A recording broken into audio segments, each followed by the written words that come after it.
I think it will be easy to group the information because you can describe the first chart at the first detailed paragraph and you can describe the second chart at the second detailed paragraph. If there is only one chart, you can divide the information. For instance, in the chart where also about the population of people age 65, you can describe what happened at the early period at the first detailed paragraph. For example, what happened from 1940 to, let's say, somewhere 1980 or 2000. And then in the next detailed paragraph, you can explain or you can describe the prediction or what will happen in the future. Another approach that you can do, if there are a lot of feature or a lot of information in the chart, let's say there are only 3 countries, but in the case where there are more than 3 countries, let's say more than 5 countries, you can divide or information. You can describe about some countries in the first paragraph and the other country in the second detailed paragraph. I think you need to group your information. This is important so the marker can read your information, can follow your information and your report clearly and understandably. Because if you only have one detailed paragraph and you are trying to force to include all the information in one paragraph, I think sometimes the information is mixed up and it's not going to be followed easily. So that's why it's important for you to group your information so it will be clearly to be understood by to be followed by the marker. The next one is compare the data. It's very important to make comparison. Don't just write the charts separately. So need to explain what happened to the figures without showing relationship will not be enough. So for example, in the previous chart, that's like the country about the population, about the whole population. We have 3 countries, Japan, USA, and Sweden. Don't write the detailed paragraph just by explaining or describing one by one. For example, what happened with Japan? What happened with Sweden? What happened with USA? Don't describe the features separately. You need to relate between one another. You need to compare them. For example, like China, how it is compared, for example, like Sweden, how it is compared with USA, how it is compared with Japan. The easiest way that you can do by showing comparison is by using comparative and superlative form, just like my example about the overview. For example, you say Japan had the most rapid increase. I think by saying most rapid increase, you already show the connection and the comparison because you compare it with the other countries. Or the other example, when I say, let's say this country had the highest number or the most consistent growth. That is also show the connection and the comparison with the other countries or with the other feature. So it's important to make comparison, don't just describe the data or the features separately because it's good to show the connection. And the next one is include number. As I mentioned before in the overview, you should not include number because the number description should be included on the detailed paragraph part or the body of the report. So you have to include number. For instance, you want to mention this country had the highest increase. You have to specify what is the number, how much is the increase. It has to be detailed. It's called a detailed paragraph because the elaboration or the description has to be detailed. It is not enough to just write it increased, for instance, or it had highest percentage without including the number. You have to include the number. For example, like if it increased, how much is the increase? If it decrease or decline, how much is the decline? You have to always follow the description with the number. For example, if it is percentage, right? The percentage, the number of percentage, let's say 25%. If it is in term of in the form of money, you write 4,000 or $700 or other form of number. So that's for the detailed paragraph. This is an example of detailed paragraph.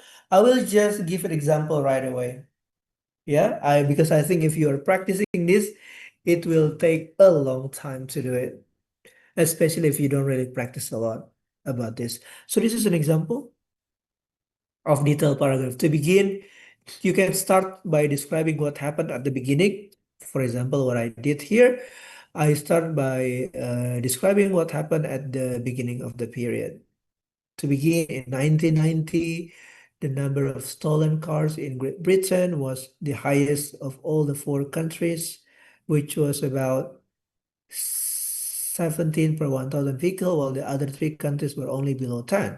In the next 7 years, the number increased to 20 per 1,000 in Great Britain, despite its fluctuation in the former period, and it continued to rise gradually in Sweden to approximately 13 per 1,000 at the same time. On the other hand, the other two countries, France and Canada, remain at a similar ratio as in the initial year, which were below 10 per 1,000. At the final term, the total of car theft in Great Britain decreased slightly and hit the same point as in the beginning period, whereas in Sweden it kept increasing to nearly 15 per 1,000 vehicle. This trend in the other two countries, however, did not show an increase and reached the same number around 6 per 1,000 in the final period. You can note some of the important points that I just explained before. For example, like the number description, as you see here, right? Great Britain was the highest of all four countries, which was about 17 per 1,000. The number increased to 20 per 1,000. You have to be clear with the number. You can also show the comparison that I mentioned earlier, just like this one. Great Britain was the highest of all the four countries. You see, I show the connection, the comparison. And then this result, the total of car theft in Great Britain decreased slightly. So also the changes hit the same point as in the beginning period. And then I show the connection and compare. Whereas or while in Sweden, it kept increasing. You see the connection from that point. And you can also see, the transitions, the changes are explained. It is also important, the one that I haven't mentioned, like the using of transition, the using of transition word or phrases. For example, if you want to compare word like on the other hand or similarly, it has similar trend or however and other type of similar expression. And yeah, that's the examples. And as you also note, this example of report or the body of the report does not cover what happened in every single year.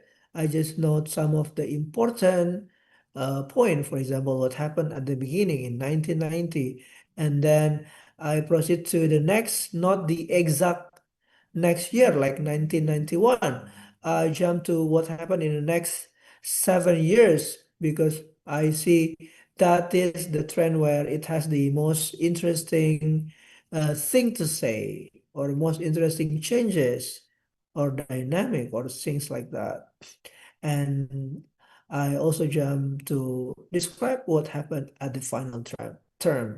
You don't have to follow the exact same thing, but what I can suggest you is make sure just to highlight the key information. You don't have to explain or describe everything for the detailed paragraph or the body of your report.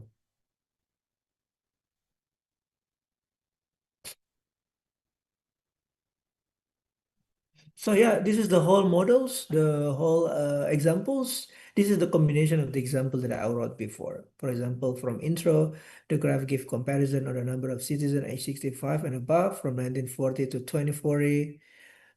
There's an overview. So your report should look like this. So the first paragraph should include the introduction, just like this one. The graph give confirmation, blah, blah, blah. And then overview. Overall, it's evident that all three countries have increasing trend throughout the period, and Japan is predicted to have the most rapid growth. First paragraph, overview, introduction and overview. And then followed by second paragraph and third paragraph, and they're all detailed paragraph or body of the report. So this one to begin, that's detail paragraph 1 or the body of the report 1, and the next or the final paragraph is the second detail paragraph or body of the report 2. So the total, there are 3 paragraphs for introduction. So that's the example for the report. Next, we proceed to task 2. Before I continue to task 2, if you have any questions, you can ask. Feel free to ask question if you have. Anyone have any question before I proceed to part 2, task 2?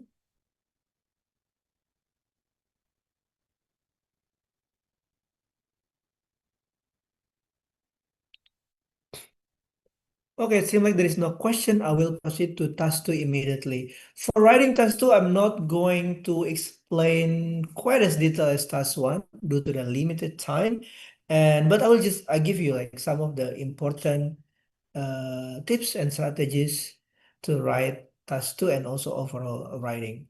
So I will start with the question type. This is the type of question for writing task 2. It can be an opinion question, just like you see on the screen.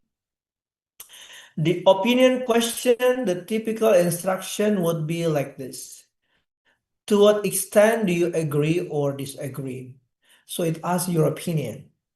So you have to give your opinion about agree or disagree about the statement or the topic that is given in the question. You may also get the discussion question. The discussion question is the typical instruction would usually like this. Discuss both sides and give your opinion.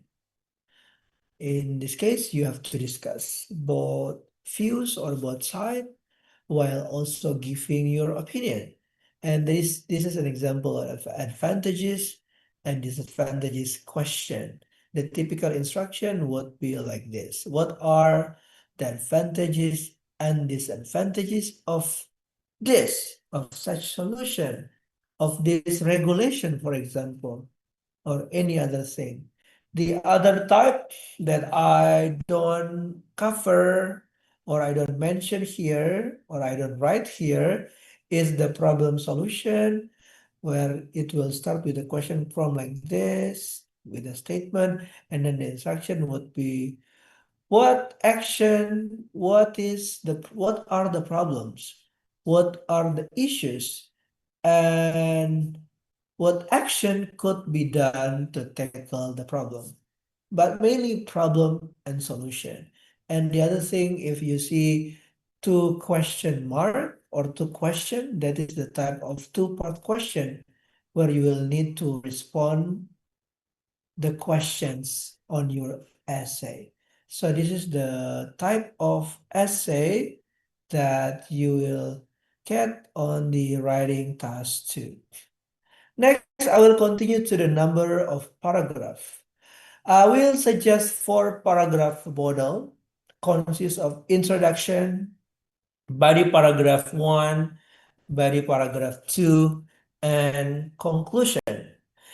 In writing task 1, if you still remember, I suggest you to write in 3 part or cover 3 point or 3 part or 3 structure, which is introduction, overview, and detailed paragraph or the body of the report.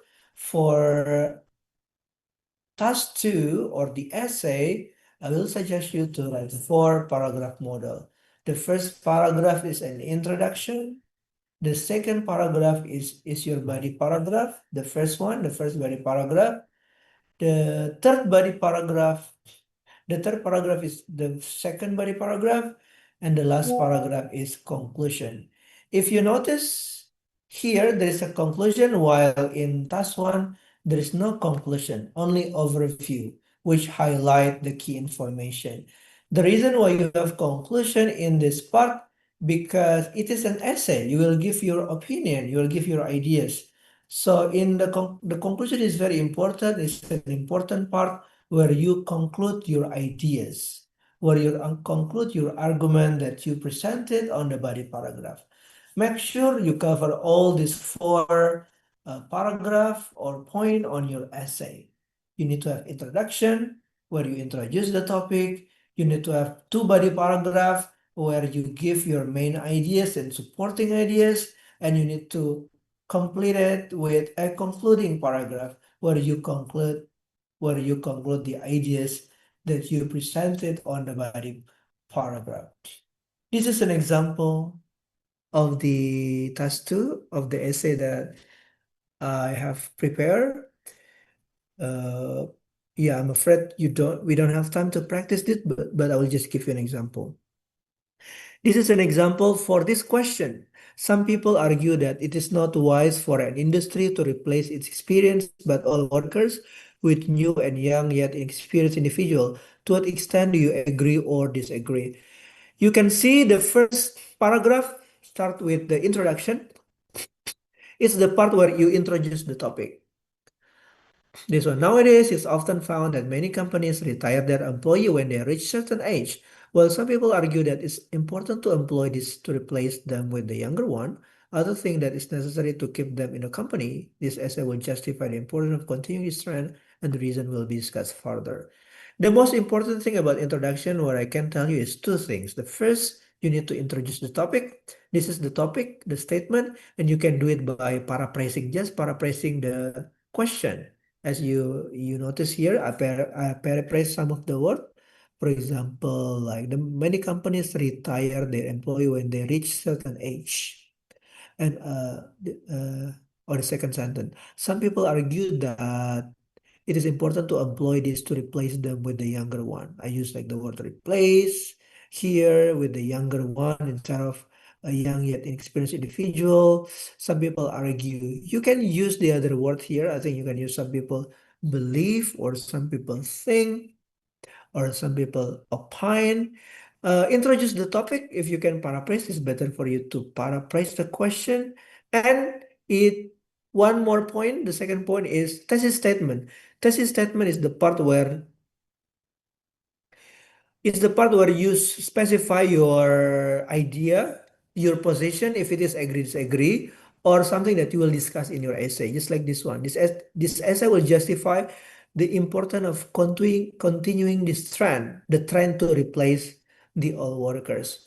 Or you can be specific with your opinion, with your position by saying that this essay will agree with this like will agree, or you can just specifically mention I agree with the statement or with the statement that blah blah blah, and the reason will be discussed further in the essay, for instance. But two things that you have to conclude in the introduction is one, you need to introduce the topic. You need to remind the reader about the topic, and two, you need to have a thesis statement. Thesis statement is your general statement about the question given. If it is opinion question, it is a clear opinion or position or stance from the ideas presented, from the statement presented, and also what will you discuss in your body paragraph. That's for the introduction. The body paragraph, as you see, there are two body paragraph here. Make sure also the body paragraph is important for you to have your main ideas and also to have supporting ideas. For example, like this body paragraph, some people think that the senior worker should be maintained in a company as they have more experience than a younger recruit. Their experience is profound to keep the stability of the company, as the young employees often need a long period of time to adjust with the company system. Moreover, most of them are fresh graduate with limited knowledge and experience toward the actual work system, as opposed to the older staff who have experienced both the ups and downs in the industry. You can see here it starts with the main idea, the reason why this essay agree that the reason why this essay mentioned people think that the senior worker should be maintained, which is about the experience. So the more experience is the main idea, and you can see the rest of the sentences or the supporting sentences support this idea about the experience by giving illustration about how the young employee need a long period of time because they don't have experience, and also give an example of the real situation of this younger employee, which most of them are fresh graduate. They have limited knowledge and they don't really understand about the actual work system and comparing it with the older employees. The body paragraph 2, as you notice, also same. There is the main idea and supporting ideas. You see here the main idea. So I think this is start with the opinion. I think substituting the senior workers is necessary for two primary reasons. This is a clear main idea in the second body paragraph because it specifically mentioned the two primary reasons why the senior workers should be substitute with the younger employee. You can see the supporting sentence. It is supported with these two reasons. First reason, first and foremost, young workers are more digitally competent than the senior counterpart.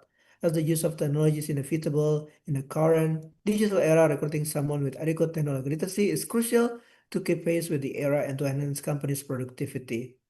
And apart from that, they have better physical condition, they can work overtime, in addition to having the capacity to complete great number of workload in a shorter amount of time. So yes, I think that's an example of the body paragraph. As you can see in both body paragraph, make sure you have your main point, your main idea, and the rest of the paragraph or the rest of the sentences are supporting ideas that support your main idea. That by doing that, I think you will create a strong body paragraph, and it will definitely increase your mark, especially for your not only for your task achievement, but also for your coherent and cohesion. Next, you end with the conclusion. To conclude, most of company have replaced their all employee with the younger and fresher ones. Just as I discussed, it is vital to do this as the latter one are more digitally literate and physically stronger, which could lead to greater productivity. The conclusion, the most important thing that you need to do is one main point, which is to summarize your main idea. You have main ideas in your body paragraph. You also have supporting ideas. What you need to do on the conclusion part is you just need to sum up the point because there are a lot of illustration. You just need to summarize your main idea. So you don't have to repeat everything. Your main idea, summarize it. If it is possible, try to paraphrase your main idea. For example, what I did here. Like it is vital to do this or to replace the senior workers or the old employee because they are more digitally literate. Well, in the body paragraph, I mentioned about they have better or greater technology literacy, right? So the word is a little bit different, but they have a similar meaning. They are physically stronger. I also mentioned before that they have better physical condition, which also have the same meaning, right? Which could lead to greater productivity. So conclusion, one or two sentences, I think it's fine. The important thing is you summarize the point. The other sentence, you can do like reintroduce the topic at the beginning if you like, just like what is done here. Most of company have replaced their old employee. Or another sentence, you can just, just to add words or sentences, you can re-summarize the other point that you made, or you can just give either suggestion or advice or another strong statement to complete or to end your essay. So that's pretty much the example of the writing test. I noticed there's a question here. Will we lose mark if we write? The question is from Leah. Will we lose mark if we write that we somehow agree but disagree? I think possibly. Actually it depends how you justify your position and your opinion. But I will suggest you to be very specific with your position, not to give a mixed idea or a blur position. I think you need to be specific with your idea, with your position, especially for opinion question. If the instruction is agree, disagree, you have to be very specific whether you agree or whether you do not agree. If you agree, you make sure you give a strong reason or elaborative reason why you agree. If you do not agree, same thing. You need to also give strong responses or arguments why you disagree.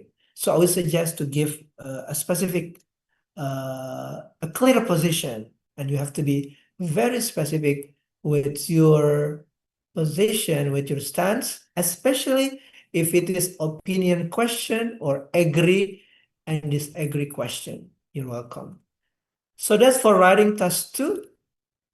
So this is the final part before Q&A. If you got a question later, essential tips and strategies before we finish this part. But before I move to this final point of the presentation, is there any question? Is there any other question? Okay, just if you have any question, feel free to chat your question on the chat box.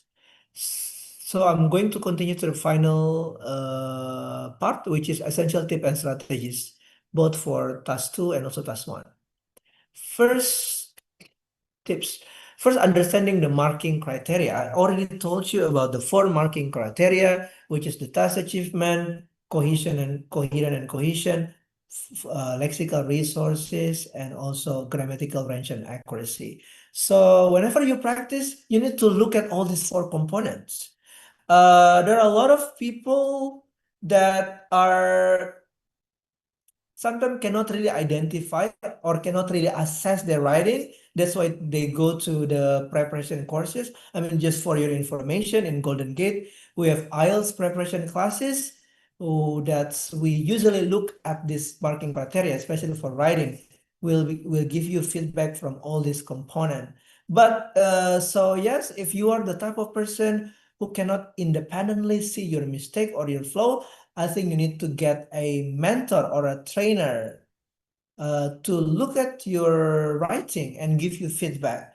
So you can go to IELTS preparation courses like Golden Gate, for instance, or the other institution that can help you to see your writing, to assess your writing, and give you some feedback.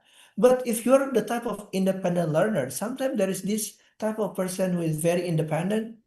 They don't really need a trainer or a teacher or a mentor to give them feedback. In that case, sometimes they can learn it by themselves. In that case, you can assess yourself independently from all these 4 marking criteria. For example, like task achievement, you read the question and you evaluate your response, whether they are relevant, whether you have, for example, good ideas, whether you answer your, for example, in task 2, not only your ideas are relevant, but are they developed well? Do you have a very strong reason, an example to support your point? Things like that. What about your coherence and cohesion? What about your paragraph? What about the connection between your ideas? What about your sentences? What about your vocabulary use? What about your grammar? So you need to evaluate. If you know the marking criteria, I think it's good for your progress to always evaluate the progress and finding out the aspect that you need to improve on. You can do it independently by yourself if you're an independent learner, or you can try to get help or assistance from someone else, like a teacher or a mentor or a trainer from English institution or other similar institution.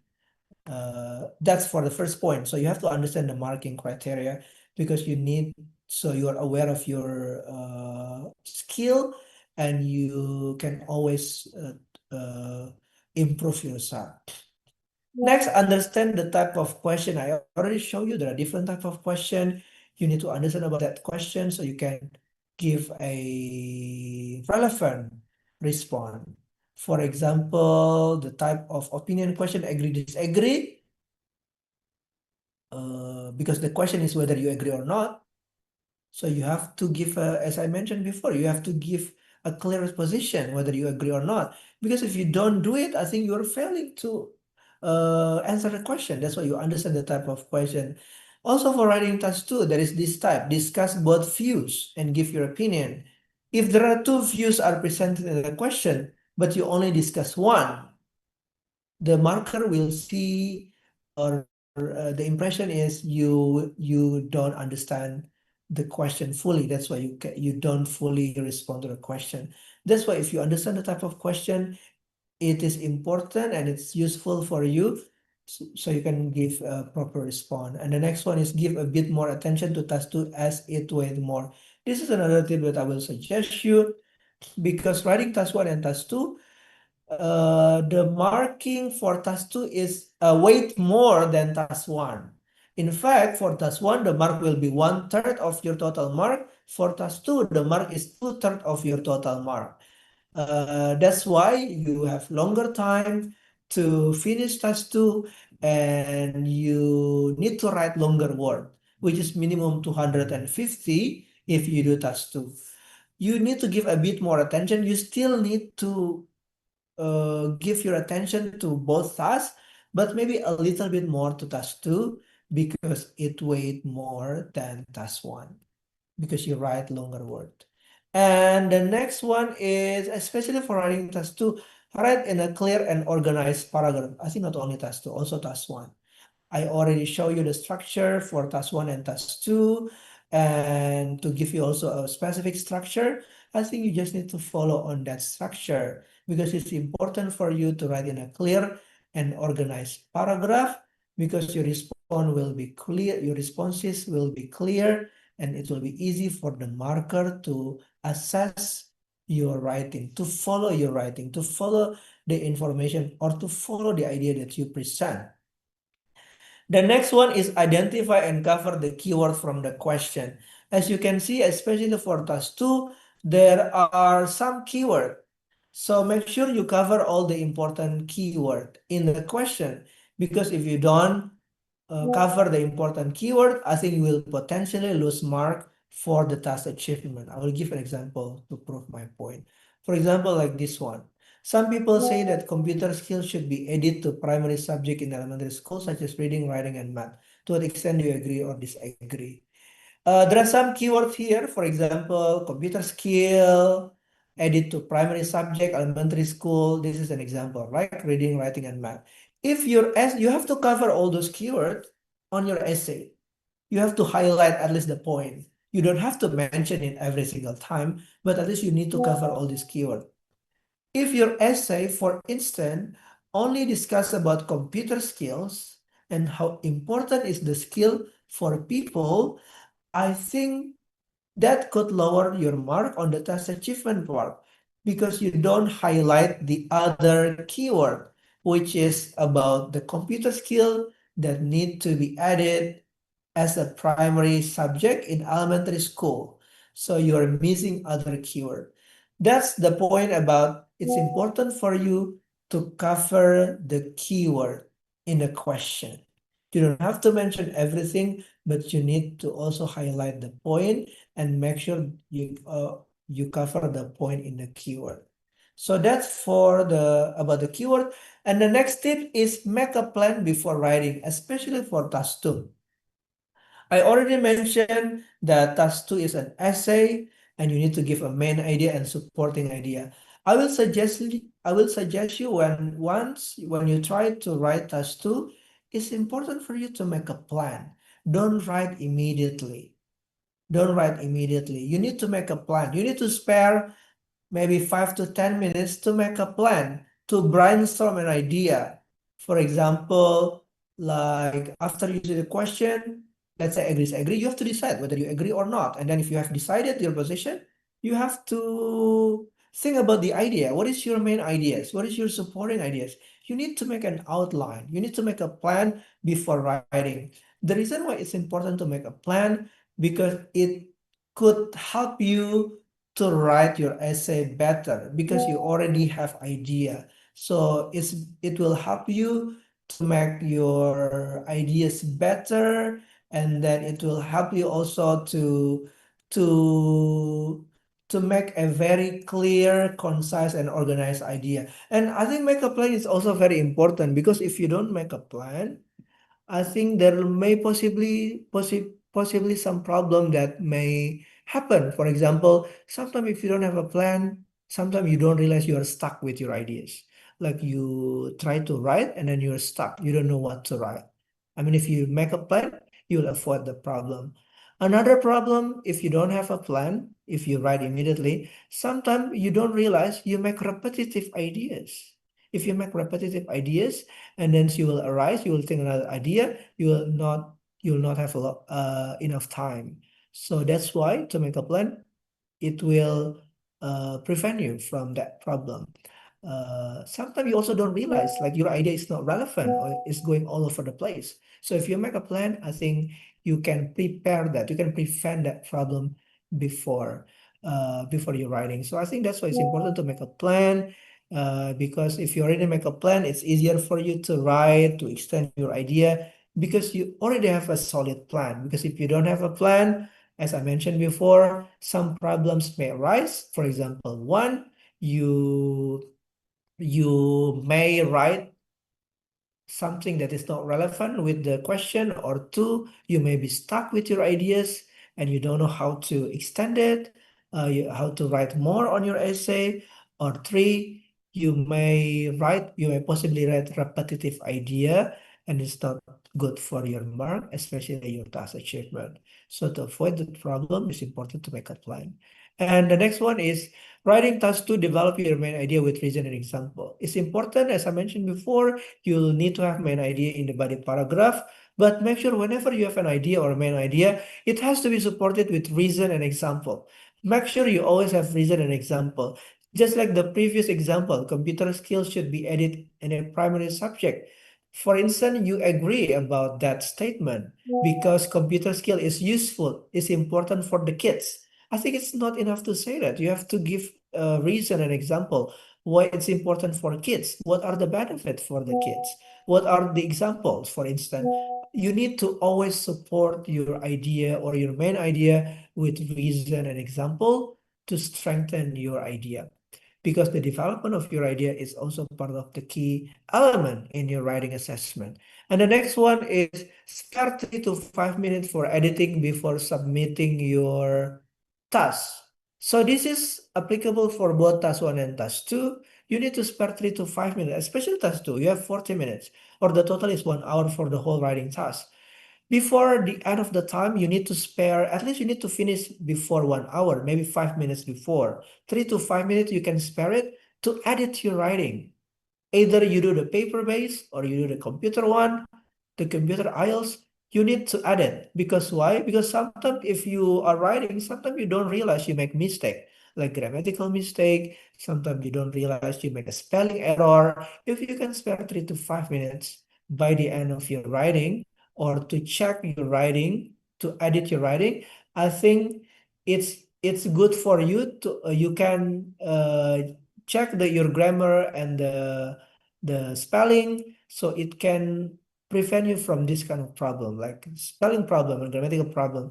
Because if there are a lot of grammatical problem or spelling error in your writing, it could also lower your mark on the vocabulary component and also on the grammatical range and accuracy component.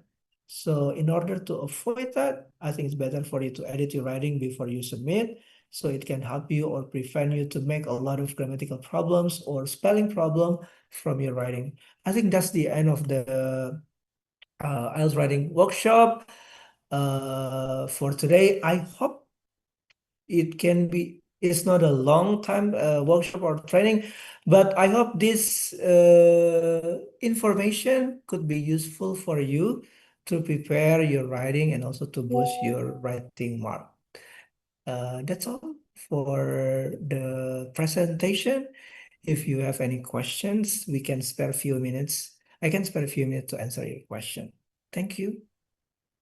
I will give it back to Miss Sharon. That is some great presentation that have been given. So now we will hold a Q&A question. If you have any question, then please you may open your mic and ask, or you can also ask the questions in the chat box.